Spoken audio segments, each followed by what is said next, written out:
Hey, Kelly Bryant here. Welcome to my video. I am going to give you the tips on the last 14-day challenge video that Ray did, and so here we go. Okay, let me see. You guys forgive me because I wrote down so many notes that I'm looking through them. Let's see, okay. One of the things that I forgot to mention in the video from day 1 and day 2 is whenever you're going to go live, before you go live, you need to go in and engage with about 20 different people. And you can do that through stories, or you can do that through personal messaging people. That's a great way to do it, he said. Or in the personal stories, the stories that come up. That's a great way. And you don't have to spend 30 minutes or an hour. Just spend about 10, not even 10 minutes, like 5 minutes, he said. Just going, liking, commenting, and that sort of stuff before you actually go live. And I forgot to do that. Maybe the first 2 ones that I did, and then the second or the third one I finally remembered, because we're on day 4. I'm just doing the recap for the notes today on day 4, but I wanted you guys to have something in your hands because I had a lot of people reaching out to me wanting the notes, so I'm really appreciative of that. Super grateful that you all are reaching out to me for those notes. So I'm chronicling my notes here on YouTube, and you guys subscribe to my page. Okay, so let me scoot on down. It says engage with about 20 different people before you go live. Follow the structure. Now the structure of your video should be question, and that question should be the same thing as your title. So you're going to do the question, and it should be as your title, and then your content, and then your call to action. And remember, the call to action is, hey, I've got 5 more tips that I can give you, 5 more secrets, 5 more things that I can share with you. They're really powerful, really solid tips, and I will be happy to share those with you if you'll send me a private message, and I'll happily send them over. So that's your call to action, and that's one of the things he talks about is a call to action. Okay, provide your value. Obviously, he says you need to provide value, and that's something that most network marketers don't do, because they're all buy my team, buy my product, join my team, buy my product, join my team. And so that's really not the correct way to do marketing, and it's amazing because today, I think somebody posted in the page today that said, I've been doing, like basically, Ray, you're a genius, because I've been doing these 14-day, or not 14, excuse me, sorry.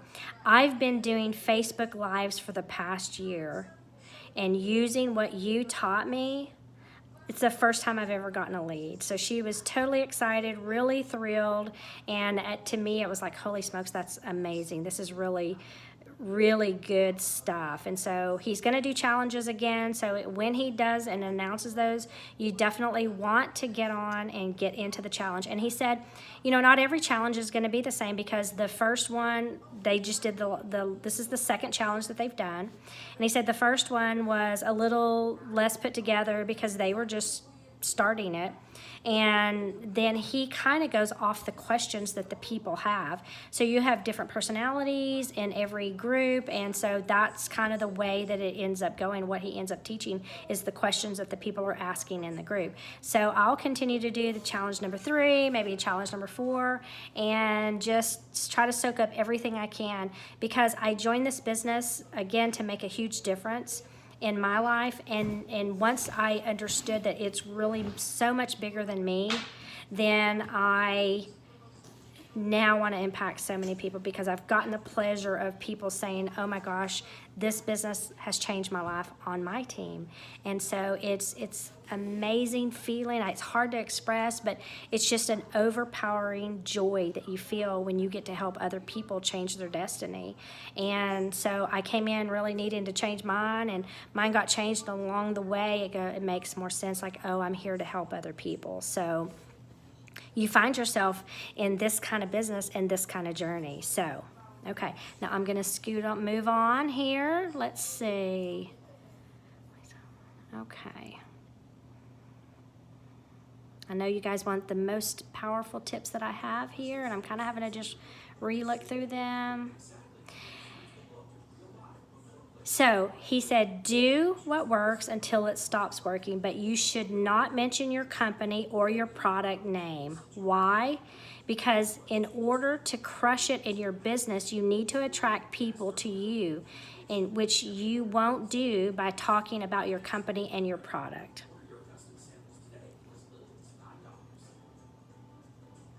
Whoops, let me scoot back up here.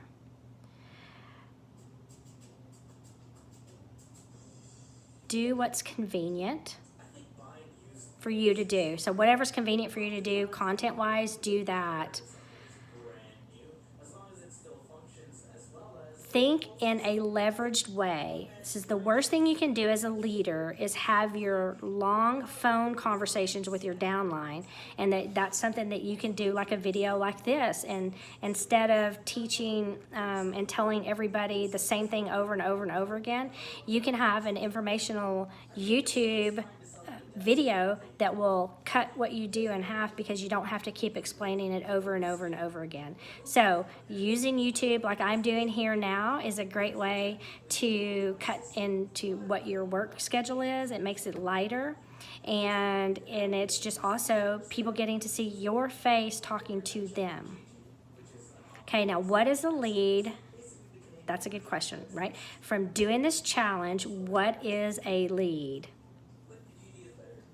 A lead is someone who reaches out to you or comments that they want more information. That's it.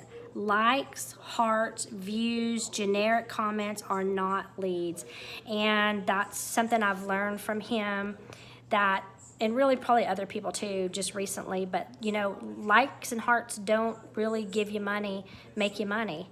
What makes you money is the leads. And so even on Instagram, I'm just kind of starting up with Instagram. So, you know, get over yourself if you got 100 likes, because if nobody's commenting or reaching out to you, then that doesn't pay your bills, right? You don't get a check for that. So you want to do the things that will start to get you a paycheck in your account.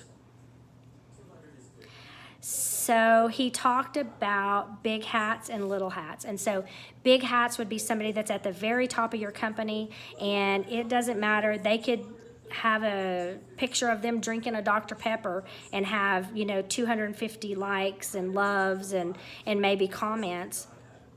Or they may be even mentioning your company name, and that's because they can do it because they're already up there, right? And that doesn't mean you can do it. So if you've got an upline that's just posting constant product, that's not who you want to mimic. You want to mimic what works and what's going to make you money. Now, and don't feel bad and try to beat yourself up because I go like, they got 250 likes, you know, and they posted the product and I posted it and nobody liked it. So that's the difference, is because they're big hat. They can do anything they want because they've got a huge following and people are going to comment. And so don't let you beat yourself up for that reason, okay? So keep in mind, do not mention your product name and do not mention your company name. And I had somebody say to me, that's hard. It is hard, right? Now you have to get creative. Now you have to figure out a way to, like I said above, think about the question, solve a problem, right? Solve a problem, think about the question, and then go in there and do your call to action, okay? Okay, so it says you'll get loads of likes for the big hats. It's not likely that you will. Okay, so that's it for the tips that we have on my notes from, tips. I'm used to saying tips now. On the notes that I have for the 14-day challenge. And so I will catch up with you guys on challenge number 4 and give you the notes for that, because today is challenge number 4 and I haven't even done it yet. So it's like 7:25. I seem to do mine around 9 or 9:30 because I'm doing a million other things, and I'm like, okay, just sit down and do it. I still have to just sit down and do it, figure it out. Now, one of the things I'll tell you I do is I do practice a little bit before I actually go live, just a little tiny bit, and then I've got a notes with some bullet points. So occasionally you'll see me kind of looking around, and that's because I'm looking at notes in case I get off track. So anyways, have a good night. Catch you later.